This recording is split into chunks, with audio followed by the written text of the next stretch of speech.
Estamos aqui pelo portal de notícias Sentido Horário entrevistando o Sr. Antônio Bongiovanni, que escreveu esse livro, Lutas e Decepções, uma história de quem esteve do outro lado da moeda. Esse livro aqui, e ele é muito interessante a leitura dele, mas vamos primeiro conhecer quem que é o Sr. Antônio Bongiovanni, que tem bastante história aqui para contar para a gente. Quem que é o Sr. Antônio? Bom, Antônio Bongiovanni é um prudentino. Eu nasci aqui em Presidente Prudente, no ano de 1936, e filho de uma família pobre, uma família de descendentes de italianos, vindo da região de Ribeirão Preto. E foi uma luta terrível, porque eu tive uma infância que a gente precisou começar a trabalhar com 10 anos. Eu com 10 anos eu tinha uma caixa de engraxate e eu engraxava sapatos. E falo isso com muito orgulho, porque isso me deu uma sustentação muito boa para enfrentar a vida. E comecei a trabalhar eu tenho uma carteirinha vermelha de menor, que se exigia naquela época. Eu comecei a trabalhar e comecei a enfrentar a vida com carteira assinada. Aos 16 anos eu entrei na empresa elétrica Kaiowá, Companhia Elétrica Kaiowá, hoje Energisa. E aí eu iniciei minha vida, trabalhei uns 4 anos na Kaiowá e aí fui para o banco. E aí iniciei minha trajetória bancária. Mas a luta foi uma luta terrível, mas eu tive como sustentáculo uma família que primava pela idoneidade, pela ética, pela honestidade. Meu pai e minha mãe me ensinaram isso. O que é seu é seu, o que é dos outros é dos outros. E respeite o que é dos outros para você ser respeitado. E foi nesses ensinamentos, nessa luta, iniciado também na Igreja Católica, respeitando os desígnios de Deus, é que eu iniciei a minha vida e foi muito dura, não foi fácil não. Mas foi gratificante. Que bom. E como é que foi explica um pouquinho a sua vida de bancário, como é que foi? Eu trabalhava na Companhia Elétrica Kaiowá, como eu disse anteriormente, e eu tinha um primo, Bernardo Bongiovanni, que hoje ainda é vivo. Ele está velho, também como eu, um pouco mais velho, mas ele trabalhava no Banco Comércio e Indústria de São Paulo, que tinha uma agência na Barão do Rio Branco. E minha mãe, toda vez que encontrava com o Bernardo, dizia para ele: Bernardo, vê se você arruma um lugar para o meu filho no banco e tal, ele está trabalhando no escritório da Companhia Elétrica Kaiowá e tal. E um determinado dia, o meu primo foi em casa e me comunicou que eu deveria fazer um teste lá no banco. E eu fiz um teste. Eu era bom datilógrafo na época, mas muito bom. Eu tinha feito um curso com a dona Cecília Kodama, que era uma das boas professoras, aliás, que eu conheci, era a única aqui em Presidente Prudente, que ensinava datilografia e muito bem, então eu era um excelente datilógrafo. E quando eu fiz a prova de datilografia, eu fui aprovado no banco. E aí comecei a minha vida no banco, isso em 1954. O senhor participou de 2 liquidações de banco também. Como é que foi essa experiência? É uma coisa traumática, né? É traumático, é muito traumático. A liquidação é um negócio que te deixa chocado, primeiramente chocado, né? Porque você imagina, eu entrei em 54, em 1985, quando o Banco Comércio e Indústria de São Paulo foi liquidado, eu tinha 31 anos de banco, quer dizer, uma existência dentro do banco. Eu considerava o banco minha casa. E vestia realmente a camisa. E eu fiz toda a minha carreira no banco. Eu comecei como funcionário, depois fui a subcontador, fui a contador, e fui a gerente, e depois fui a gerente regional. Quando o banco foi liquidado, eu era diretor do banco. Eu já tinha galgado o cargo de diretor. E eu estava em Campinas, uma das grandes regionais que o banco tinha, um setor industrializado do estado de São Paulo. Então foi um choque terrível para mim quando eu tomei a consciência em um determinado dia, no dia 18 de novembro de 1985, que o banco tinha sido liquidado.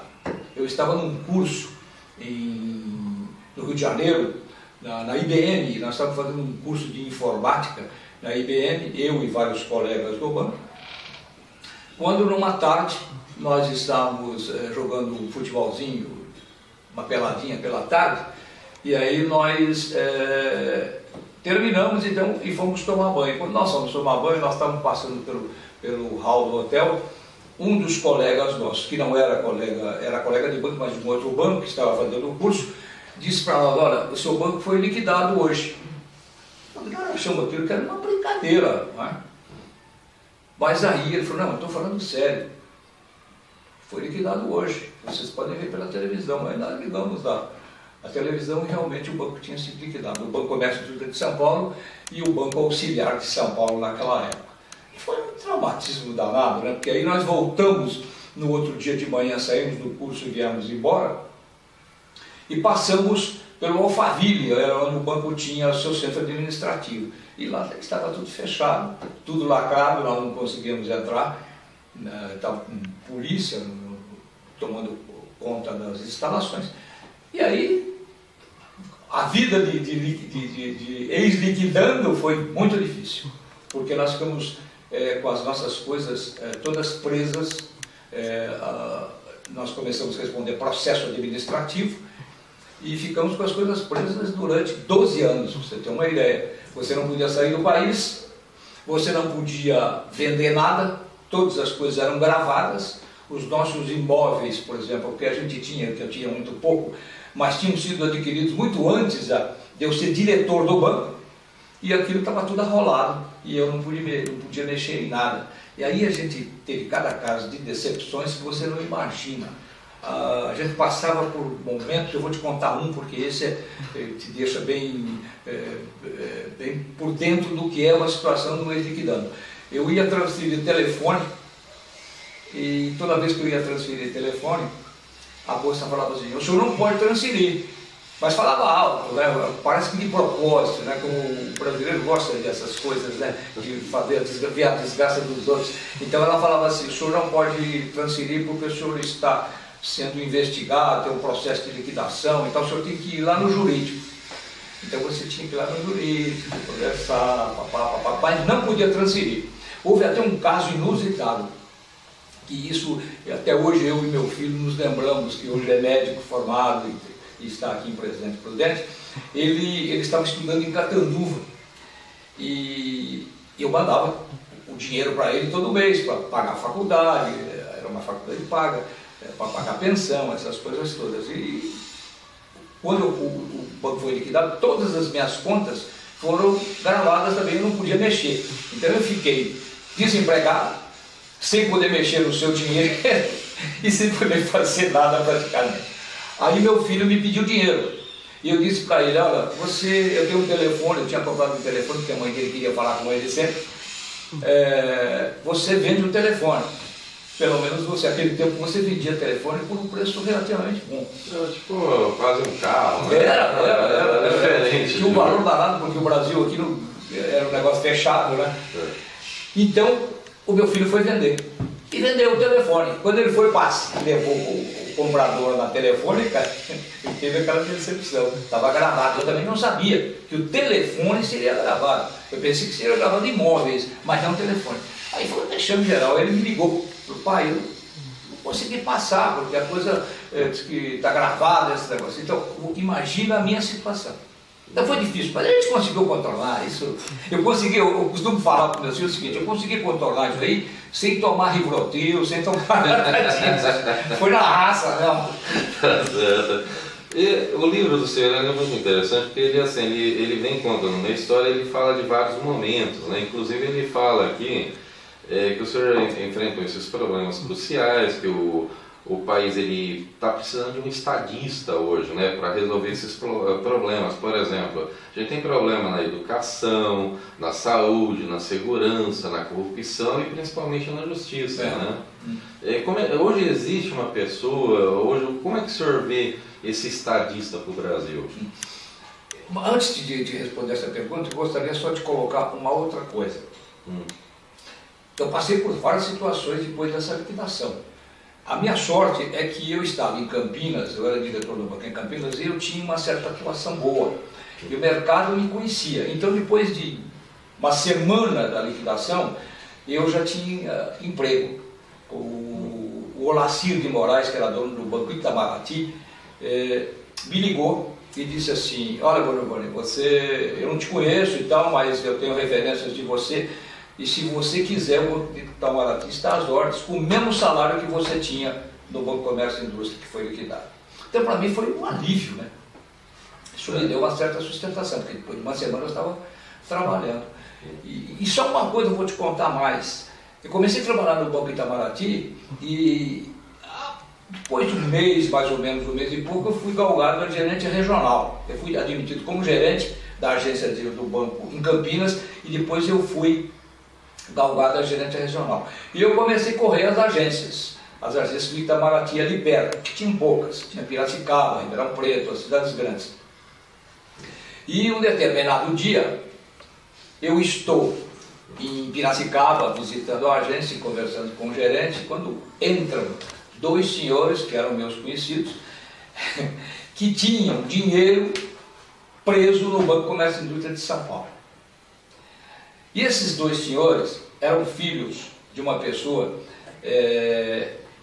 cujo sobrenome era Maluf, e que ele tinha em Santo Antônio de Posse uma usina de açúcar mascavo. Era um dos poucos aqui no estado de São Paulo que fazia açúcar mascavo. E ele era cliente do banco, e todas as vezes que tinha que fazer reforma, eu tinha que ir lá conversar com ele. Então eu ia na casa dele, almoçava com ele, na casa dele, conhecia a esposa dele, e os dois filhos, que eram esses dois que estavam e que entraram na agência. E entraram, e eles estavam transtornados, porque o dinheiro que eles tinham aplicado no banco, e que eu fui um dos responsáveis por eles aplicarem, porque eu disse que o banco estava havendo boatos, mas que não ia acontecer nada, eles chegaram, e eu os recebi, e falei: senta aí e tal. Eles sentaram, e eu falei: o que vocês estavam querendo? Eles falaram para mim: olha, nós queremos resolver esse assunto da nossa liquidação, ou alguém vai morrer aqui. Essa foi a apresentação deles para mim, e eram meus conhecidos, eu tinha almoçado na casa deles e tal. Eu falei: olha, vocês façam o que vocês quiserem, se vocês quiserem matar, vocês matam, o que eu posso fazer? Eu estava defendendo a minha empresa, eu acreditava na minha empresa e achava que não ia acontecer nada, por isso eu defendi a minha empresa. Agora vocês fazem: não, mas é que eu trouxe uma carta do advogado aqui para o senhor assinar e tal, me deram a carta lá. A carta era uma carta defensiva, né, que o advogado fez, dizendo que eles tinham sido praticamente iludidos a fazer a aplicação pelo senhor fulano e tal, que no caso era eu, e que eu tinha que ter confessado isso, ter falado que a coisa estava ruim, e coisa que eu não sabia realmente. Eu defendi o banco com unhas e dentes, cheguei até a me atritar com determinados gerentes que falavam que o banco ia quebrar, porque houve um boato geral. Então a concorrência aproveitava para dizer: olha, o banco vai quebrar, se você tem de lá, tira e traz para cá. E quando eu sabia disso, eu ia conversar com o gerente dessa concorrência e falava: você pode fazer isso, poxa, amanhã pode ser você que está nessa situação. Então houve alguns casos que eu até me atritei. Bom, e agora, diante do fato dos dois estarem na minha frente e me ameaçar, foi muito difícil. Mas aí eu peguei a carta e falei: não posso assinar, porque infelizmente nós temos os advogados também nos defendendo, e o advogado para não assinar nada. Mas vocês façam o que vocês quiserem. Eu coloco lá e vocês façam o que vocês quiserem. Eles pensaram, aí nós pedimos, o gerente viu a situação também, o gerente do Banco Itamaraty pediu café, água e tal, eles acalmaram um pouco, e no fim tudo se resolveu a uns abraços e a perspectiva de que a coisa pudesse haver um acordo, como realmente houve depois, e não houve prejuízo tão alto. Houve prejuízo, mas não tão alto, né? Mas esse é um fato inusitado. Então, o que você estava me perguntando, voltando à pergunta que você me fez, o Brasil nessa situação. Olha, eu acho que o Brasil passou por fases terríveis, né? Governo Collor, governo Sarney, uma das maiores inflações que a gente já viveu, que era uma loucura aquilo lá, né? E você imagina banco, que os juros eram astronômicos, a situação de você vender dinheiro, então era muito difícil, você tinha que ter uma consciência muito forte de crédito, você tinha que analisar muito as operações.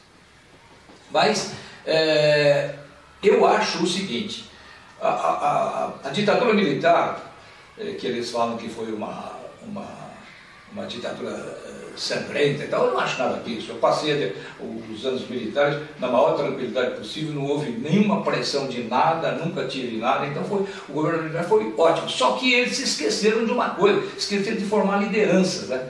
E quando entregaram o governo para o civil, o pessoal estava ávido de meter a mão. E aí, como o brasileiro já tem um DNA terrível para a corrupção, e eu me lembro de que eu fiz um curso na ADESG, Associação dos Diplomatas da Escola Superior de Guerra, em São José do Rio Preto. Nós fizemos um curso de 1 ano, e o curso era uma vez por semana, e a gente tinha que ir de paletó, gravata e tal, e a gente sempre tinha um convidado. A associação sempre convidava uma pessoa ilustre, que fazia inclusive parte do governo, ou militar, que eles iam falar. E em determinado dia, o irmão do Ernesto Geisel, que era general também, foi fazer uma palestra. E ele fez uma palestra sobre segurança nacional. E ele falou sobre segurança nacional, e os militares realmente conheciam todos os pontos que o Brasil tinha de problemáticos. Eles conheciam o problema de estradas, eles conheciam o problema de segurança, eles conheciam tudo. Os militares conhecem mesmo. E foi naquela época que eu comecei a vislumbrar que os militares eram inteligentes, que tinham militares super inteligentes, e que não é que todo mundo falava que os militares eram obtusos, só olhavam numa direção da disciplina e tal. Não, eles tinham sabedoria, e eu vi isso, senti isso nas palestras com eles. Mas nesse dia, esse irmão do Geisel foi fazer uma palestra sobre desenvolvimento social. E ele falou sobre o desenvolvimento social, o que o exército estava fazendo, o que as forças armadas faziam, e sobre várias coisas. E aí a palestra durava 1 hora. Depois tinha perguntas programadas, você tinha que formular a pergunta por escrito, colocar numa urna, eles pegavam lá depois e ele respondia uma por uma. Aí ele voltou depois do pessoal apanhar as perguntas, e ele olhou assim e começou a olhar as primeiras, e ele falou assim: poxa, eu estou notando que vocês saíram totalmente do tema. Eu falei sobre desenvolvimento social, vocês estão ligando sobre corrupção? Olha só, naquela época. Aí ele falou: mas não tem problema, eu vou responder a vocês, vou responder cada um de vocês. E realmente respondeu. E eu me lembro da primeira resposta que ele deu. Ele falou assim: olha, vamos fazer uma demonstração aqui de como vocês procedem quando vocês são autuados, quando vocês são pegos numa estrada pela polícia rodoviária. O que vocês fazem? A primeira coisa não é dar o documento com uma nota de 50 junto para corromper o policial? Então, é isso. Vocês são os corruptores, por isso que existem os corruptos.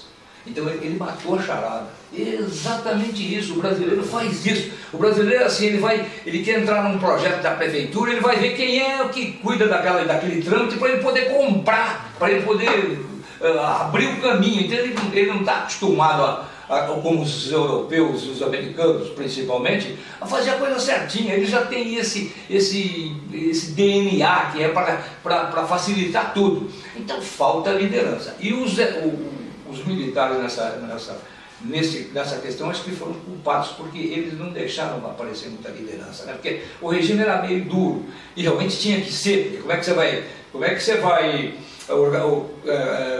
vai gerir um país se você tem gente falando contra e fazendo assaltos? Então tem que ser um pouco duro, realmente é isso mesmo.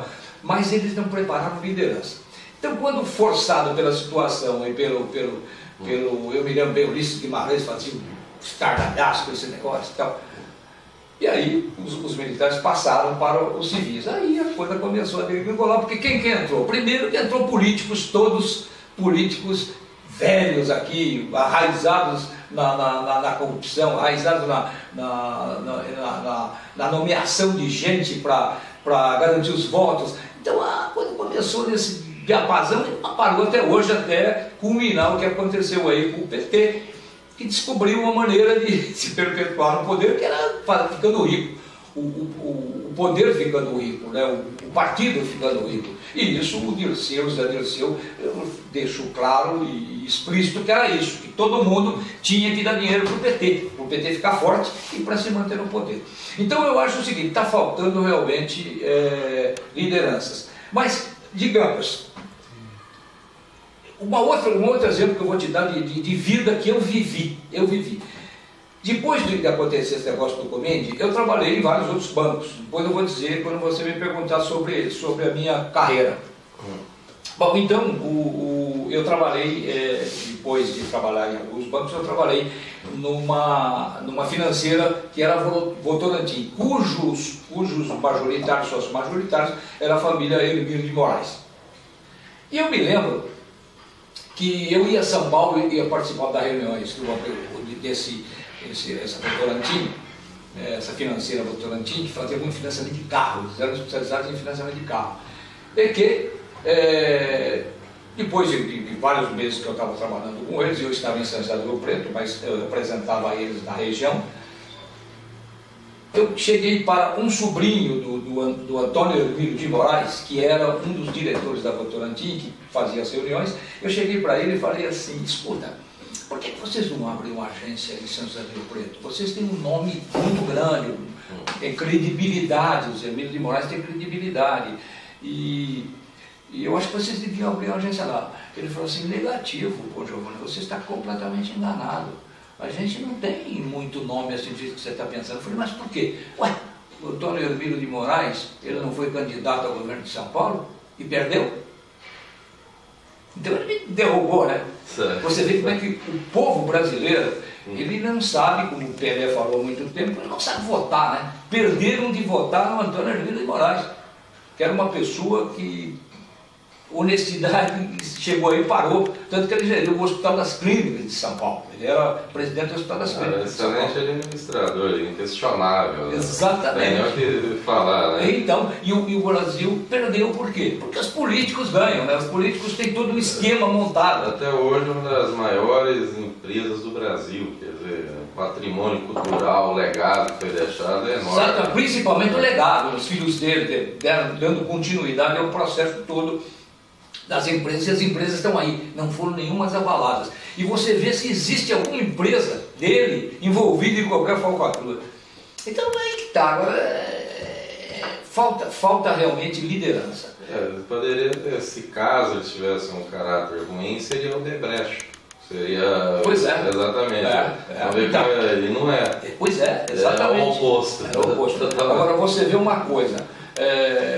Uma outra coisa que falta, e eu acho que eu já participei de várias instituições que são ONGs, como o Rotary, maçonaria.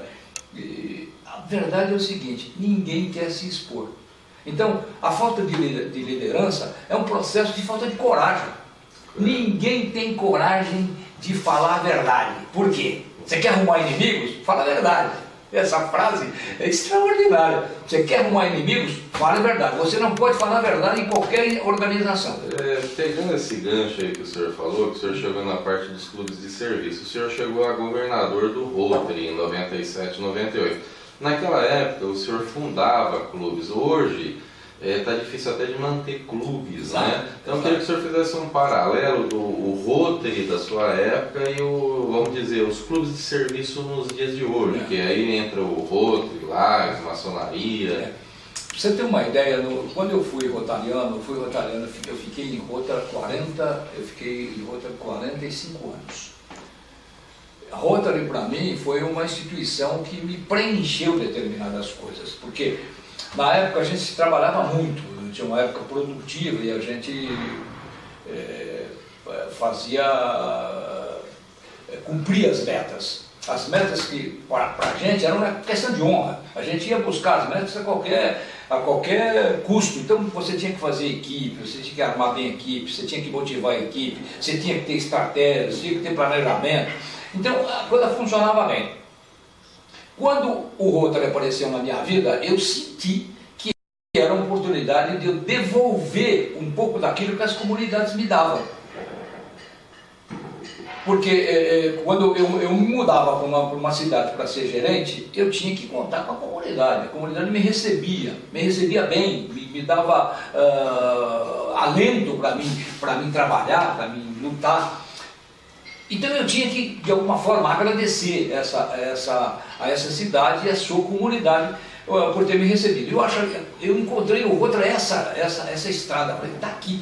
Eu trabalho a semana inteira e tal, então em determinado dia a gente se reúne e sempre planeja alguma coisa para os outros. E naquela época, os Rotary Clubs tinham sempre uma atividade filantrópica junto à comunidade em qual ele estava inserido, que servia, que minimizava a pobreza, minimizava a falta de conhecimento, com instruções. A gente fazia muita coisa, mas muita coisa. E eu me entusiasmei com esse Rotary e fiz uma carreira toda no Rotary. Todas as cidades que eu passei, eu era membro das comissões e tal, e cheguei a ser governador eleito em São José do Rio Preto. E foi uma experiência extraordinária, né? Porque eu tinha 45 cidades, com 65 clubes, e a gente, além de tudo, a gente via exemplos extraordinários. Eu me lembro de uma cidadezinha que chamava-se Sudminuce, é uma cidadezinha pequenininha, eu acho que não tinha 1000 habitantes, e eu cheguei lá um determinado dia para fazer a visita, e eles me levaram num hospitalzinho que tinha na cidade. E quando eu cheguei no hospital, eu olhei as camas, eram todas as cobertas, os travesseiros, tudo era com o carrinho do Rotary. O Rotary fornecia para o hospital aquilo. Aí, durante a reunião, eu perguntei, mas como é que vocês conseguem fazer isso, arrumar verbas para sustentar um projeto desse? Eles falaram assim, sabe o que nós fazemos, governador? Nós temos um carrinho de pastel, nós fazemos pastéis durante os fins de semana, e com esse valor, com esse dinheiro que nós arrecadamos, a sociedade sai na rua, porque sabe que nós fazemos, e vai comer pastel lá, almoça lá, janta lá às vezes, e nós ficamos sábado e domingo fazendo pastel com os voluntários do Rotary. E com esse dinheiro nós compramos todo o material aqui para o hospital da cidade, o hospital pequeno. Eu achei isso fantástico. Então essa era uma das coisas que aconteciam em escala maior em várias cidades. Eu acho fantástico a iniciativa privada, as pessoas fazerem as coisas. Eu acho que isso é espetacular, é muito bom. Uma das coisas que eram as palestras que a gente pegava e fazia nas escolas, fazia nos asilos, fazia nas instituições beneficentes, justamente para motivá-los a fazer mais, a sair dessa pobreza, como higiene, falando sobre higiene, tinha médicos que falavam sobre higiene, e a gente ia fazendo a coisa evoluir. Mas hoje a coisa está mais ou menos parada. Hoje é assim. Agora, é interessante como é que a sociedade civil organizada consegue mudar uma realidade, políticas ruins, né? Então isso eu acho que é muito importante. Agora, eu acho que falta um pouco de coragem para o povo brasileiro. Ou seja, ninguém quer se expor. Eu vejo onde as instituições que eu estou, todo mundo tem medo de falar. Então fala amém, tudo amém, amém, amém, amém. Ninguém se levanta para falar, olha, eu sou contra esse troço que está acontecendo aí, eu não sou disso aí, eu não faço parte desse universo aí que o pessoal fala de corrupção. Eu sou contra, mas tem que declarar. Agora, todo mundo fica quieto, tem medo de se expor, porque talvez alguém não vai gostar. Eu acho assim, até aproveitando aí, questão aí da corrupção, teve o impeachment da Dilma, a gente percebe assim,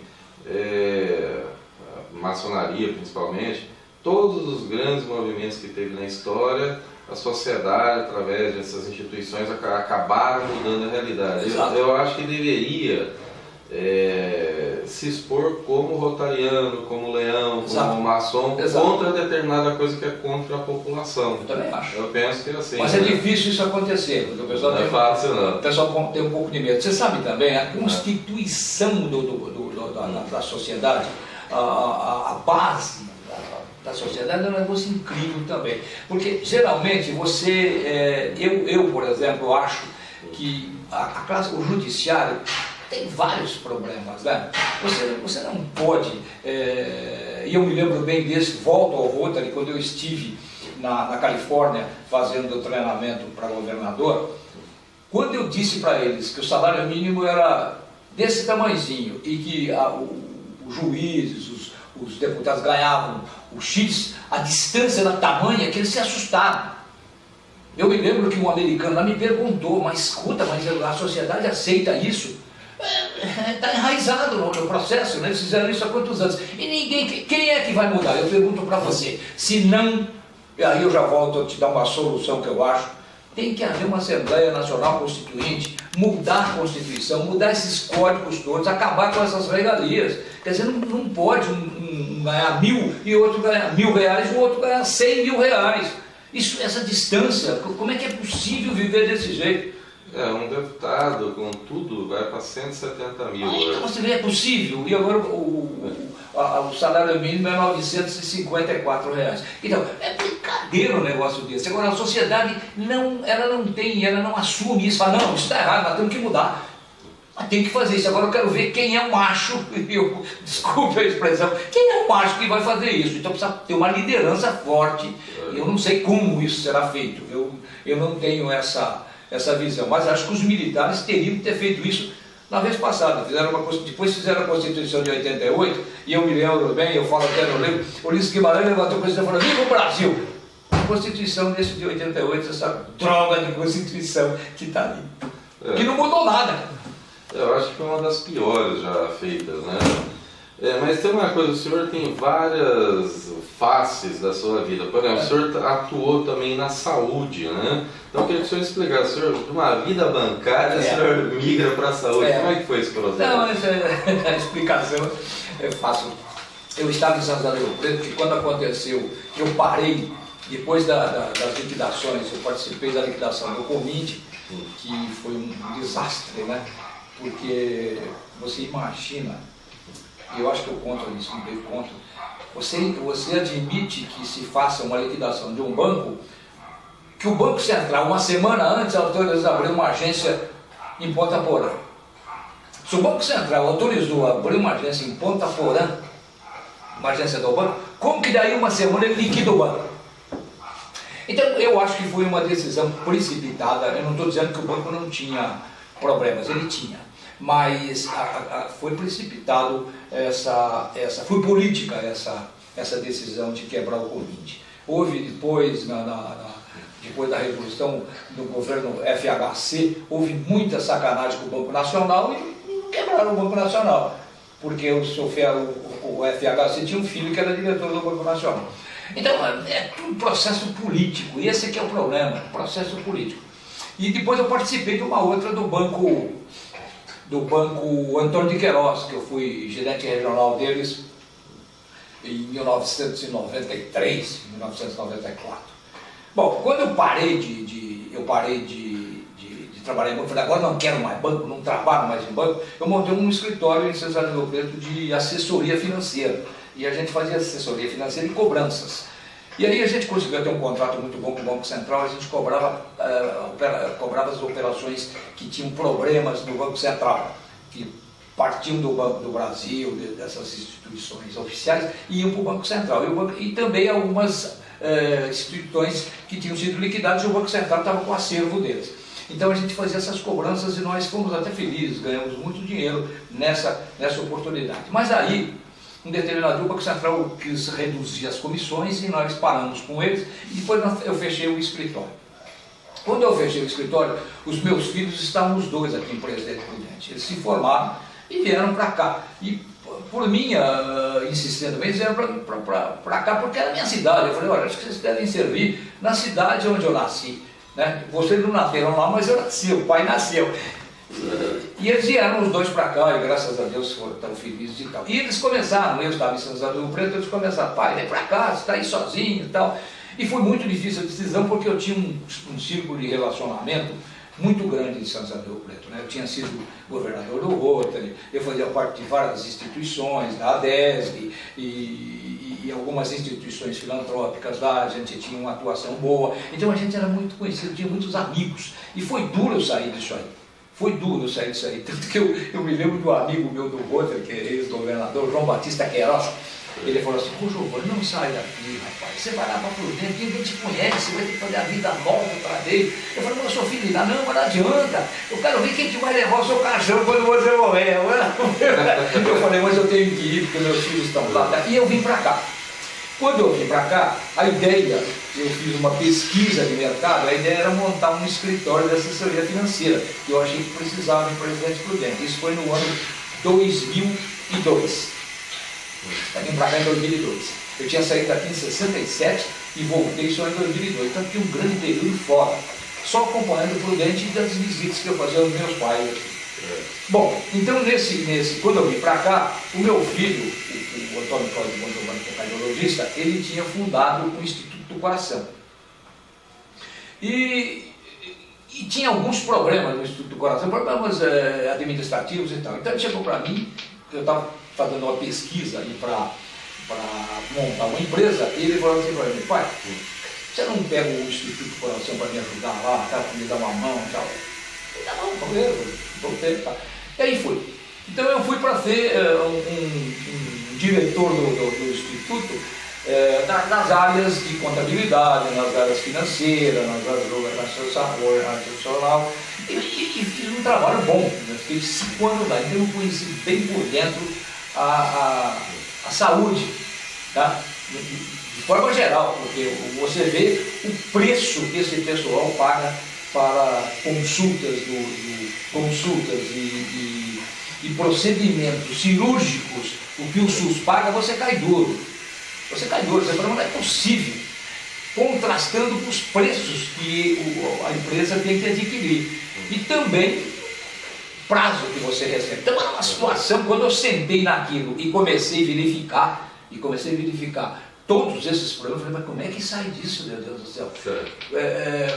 Paga caro as coisas, o custo de trabalhista alto, importação difícil para fazer, o SUS paga muito pouco os procedimentos e paga atrasado.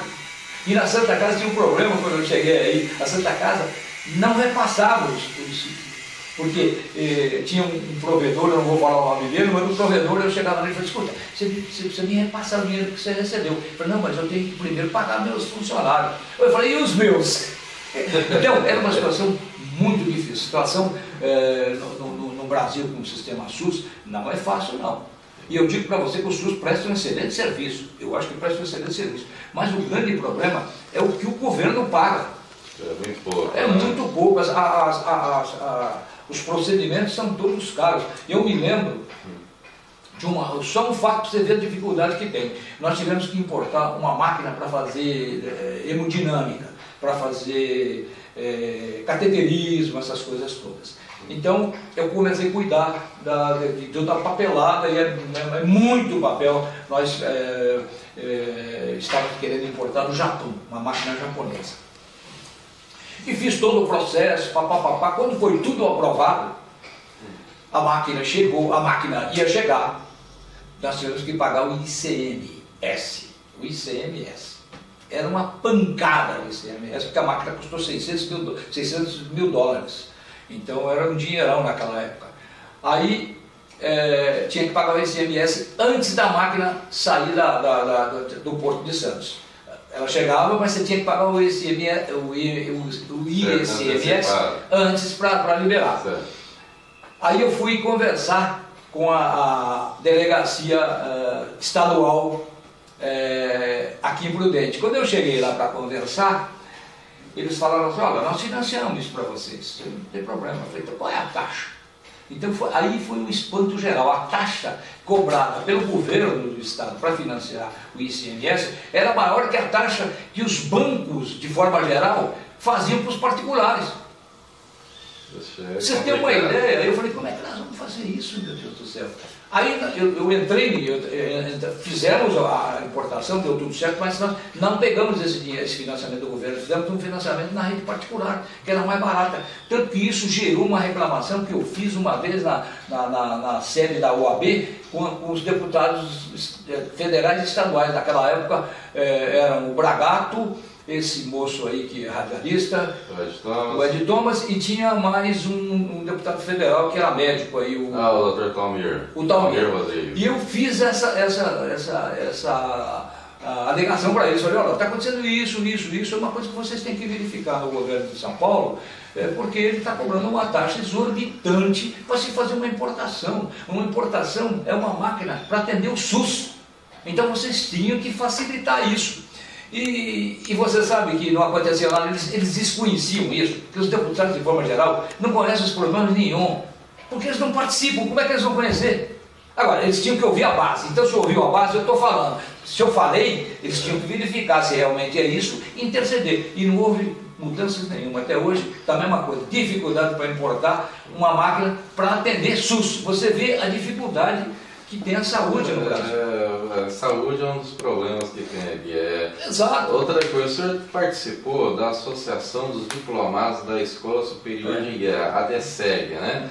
Como é que foi? O senhor também foi militar também? Não, eu não. Não, como é que é isso? Eu não era militar, mas a Escola Superior de Guerra era um curso naquela época que os militares davam. Essa associação foi criada naquela época mesmo. Então, se ouvia muito os militares, a gente fazia muito contato com esses militares, a gente estava por dentro das coisas que estavam acontecendo. Até hoje eu recebo algumas coisas da ADESG. A ADESG de vez em quando manda para a gente.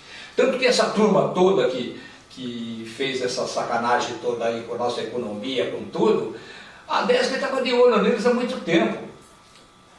Você entendeu? E a gente recebia da associação um comunicado dizendo, eles estão todos aí. E devia estar mesmo, porque todo esse pessoal que está aí, esse pessoal participaram, são de esquerda, né? Então eles já estavam na mira da Revolução na época, até que a Revolução bobeou. Eu vou dizer um negócio para você vai falar, poxa, mas aí é forte demais. Mas eu acho que esses caras tinham que ser eliminados do Brasil. Eu não digo sujeitos a uma morte, mas iriam ser banidos e não voltar mais, porque são traidores da pátria. Eu acho assim, eu confesso, eu sou filho de militar, se o cara já foi exilado, é porque ele era algo assim danoso para o país, para a segurança nacional. Quer dizer, eu acho que ele não poderia ter voltado, né? Ele voltou, acabou virando governador, presidente, deputado e virou sapadeiro, né? Então você vê que isso estava escrito, né? Aliás, você vê essas frases que os militares fizeram, Figueiredo, Geisel, eles já previam isso. É lógico, soltou na mão deles. Eles sabem como ganhar a eleição. Eles sabem como enganar o povo, porque o povo não lê nada. O povo, olha, eu digo para você uma coisa, esse livro para me editar, quando eu quis editar esse livro é um livro que é a minha vida, né? Mas eu faço alguns pitecos aí nos outros assuntos, dando uma muito embora leigo, por exemplo, a minha formação é uma formação de administrador, eu sou formado em administração de empresas e não na área jurídica, mas a gente entra um pouco na área jurídica. Por exemplo, eu tenho a minha Bíblia aqui, que é a Constituição. Quando acontecem essas coisas, eu vou lá ver os artigos da Constituição, eu conheço várias coisas da Constituição. Coisa que se você pergunta para gente letrada aqui, que entre aspas, acham que é letrado, que tem uma sabedoria dada, não tem nada, não sabem nem o que é artigo da Constituição. Eles não conhecem a Constituição. Para começar, a Constituição é desse tamanho. Como é que pode uma Constituição desse tamanho? É complicado. O trecho que eu achei muito interessante, no final do seu livro, o senhor fala do fim de um período produtivo e resolveu escrever o livro, né? Só que assim, a gente sabe que o senhor já está escrevendo outro livro aí, e eu queria que o senhor comentasse, porque eu acho que não é o fim, eu acho que está sendo o começo de um outro livro, parece que é Retalhos, como é que o senhor está? Você sabe o que acontece? Acontece o seguinte, esse livro que eu fiz, foi um livro, eu digo uma coisa muito interessante, que é uma verdade que é definitiva isso. Você não tem passaporte para quando você muda de cidades. Por exemplo, eu mudei de São José do Rio Preto para Presidente Prudente. Pra você ter uma ideia, Presidente Prudente é a minha cidade de nascimento. As coisas ruins aconteceram tudo aqui em Prudente. Eu saí do Rotary aqui, que fui no livro conta a minha história, Faltou ética no Rotary, por isso que eu saí. Eu sempre briguei por ética, fiquei 45 anos no Rotary, para você ter uma ideia, 42 anos, fiquei 42 anos no Rotary. Então, eu quis escrever esse livro para mostrar exatamente isso. A gente, você não leva para outra cidade o que você fez no passado. Por isso que mudança é um negócio incrível. Mas eu vim para cá e eu fiquei sem muito chão, porque ninguém te conhece, ninguém sabe o que você fez. Por exemplo, eu sou maçom, mas ninguém sabe o que eu fiz na maçonaria em São José do Rio Preto. O Rotary, ninguém sabe o que eu fiz em São José do Rio Preto e naquela região, e outras que eu passei como rotariano, ninguém sabe. Então você chega aqui, o pessoal acha que você é um intruso. E no Rotary aconteceu isso. Quando eu comecei a dar alguns pitecos, os caras acharam, quem é esse cara? Quem é esse cara que vem de fora?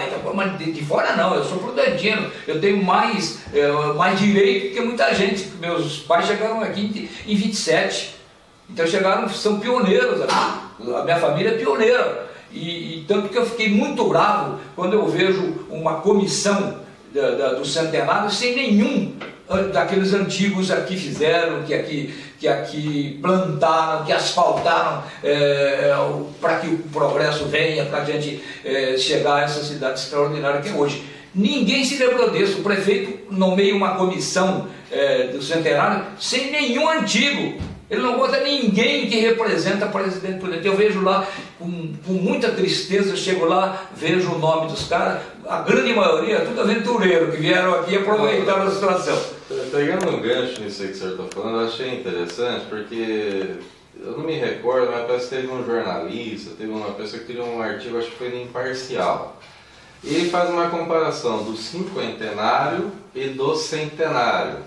E eu acho interessante que naquela época foi fundado o Lions, naquela época as pessoas sabiam a canção do cinquentenário nas escolas, então o espírito, parece que as coisas eram todas, tinha uma motivação, tinha uma coisa diferente, né?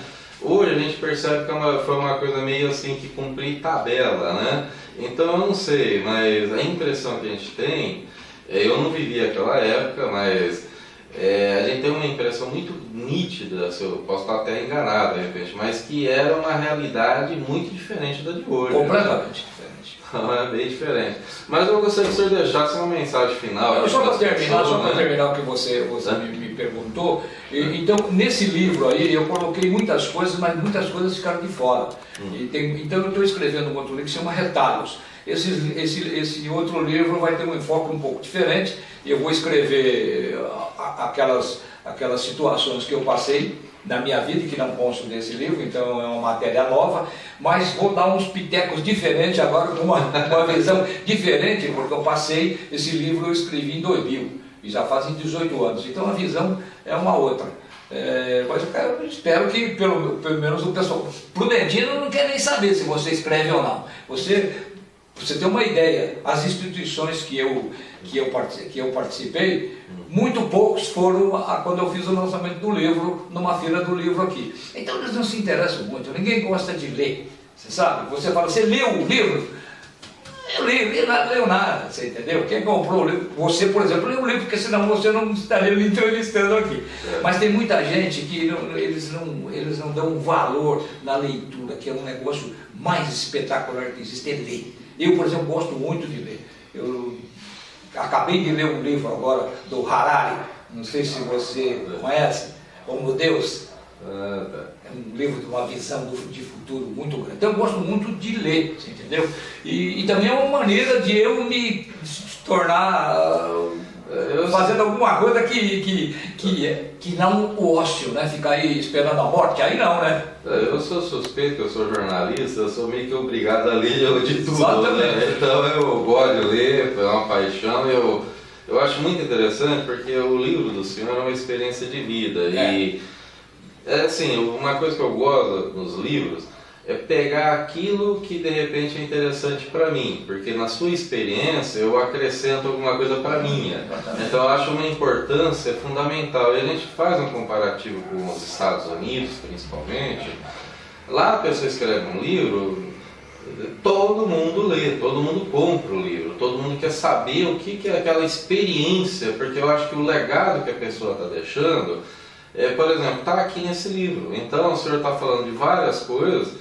Eu confesso, teve coisa aqui que eu me identifiquei, teve coisa aqui que eu achei muito interessante. Então, e também dá um norte para a vida das pessoas, porque a pessoa pega a sua experiência e fala, ó, isso aqui mais ou menos aconteceu comigo, ou eu gostaria de ter uma experiência mais ou menos com o senhor teve. Mas, Sandra, deixa eu só te apresentar uma coisa. Você vê, a minha vida foi uma dificuldade danada, foi uma luta danada para vencer. Você tinha que provar realmente que você tinha competência, entendeu? E eu, graças a Deus, em todas as funções que eu desempenhei dentro da minha carreira bancária, eu desempenhei com sucesso. Mas por quê? Porque eu sempre acreditei no trabalho. Eu sempre achei o seguinte: ao trabalho nada resiste. Se você trabalhar direitinho, tal, com honestidade, em busca, focando nas metas e tal, você vai conseguir. Então eu sempre fiz dessa maneira, sempre agi dessa maneira e com honestidade. Mas eu fico muito feliz de eu ter meus filhos aqui, meus 2 filhos aqui, 2 bons profissionais, graças a Deus, e agora com mais 2 netos já se formaram e estão aqui trabalhando. Então o produto da minha atitude estão aqui. Eu estou devolvendo a Presidente Prudente aquilo que Presidente Prudente me deu, que foi o berço de onde eu nasci. O interessante que o senhor coloca é uma pessoa de engraxate, formou filhos médicos, teve toda uma vida, uma trajetória. Então, assim, eu acho que basta acreditar. A pessoa tem que se esforçar, mérito próprio e trabalhar. Eu fui aluno do grupo escolar aqui, Arruda Melo, e fui aluno do Instituto Barão do Ouro Branco, lá do Estadão, lá na Augusto Luiz. Então, depois, quando eu parei de estudar, eu tive que me completar. E eu tive que estudar em São José do Rio Preto. Quando eu estava em Catanduva, fui gerente de Catanduva, nós fizemos a administração e a gente viajava todo dia e era terra. Não era hoje, que hoje tem uma pista com dupla, tal, que seria. A gente tinha uns colegas, eu mais os colegas, a gente viajava todo dia. Eu saía do banco direto para o carro, eu não jantava, não tinha. Depois a gente saía meia-noite da escola, 11h30 da escola, a gente ia comer um pastelzinho na pastelaria que ficava aberta em São José do Rio Preto e voltava para Catanduva. Então a gente fazia isso porque a gente tinha que completar os estudos. E aí eu me formei em administração de empresa. Quando me formei em administração de empresa foi extraordinário, porque aí me deu uma visão muito grande, porque eu estava no ramo. Eu estava gerindo uma instituição financeira. E era uma agência muito grande. Catanduva era uma agência onde, porque lá, na minha época, era grande produtora de café. E a gente fazia muito financiamento de café complicado, os negócios complicados, você tinha que ter muito bom senso e tal. Então, me ajudou muito isso a formar a minha base de análise de crédito, de conhecer as pessoas, você entendeu? Porque o grande banco hoje é máquina, né? Mas naquele meu tempo você tinha que conhecer. Porque hoje é pontuação, né? Hoje você chega no computador, você põe lá, ó, os pontos são esses, você pode dar X, o seu limite é X. Aquele tempo não, você tinha que tirar da cabeça. Era o TAT, era frente a frente, é o olho no olho, você saber quem eram as pessoas que você ia dar dinheiro. É outra realidade. É outra realidade. E eu gostaria de agradecer a entrevista com o senhor, foi muito interessante, muito obrigado pela oportunidade, tá? Eu agradeço muito a você pela entrevista, primeiro por você ter lido o livro, e segundo que você se dignar a vir à minha casa e fazer isso. Eu agradeço muito. Muito obrigado a você. Tá, muito obrigado.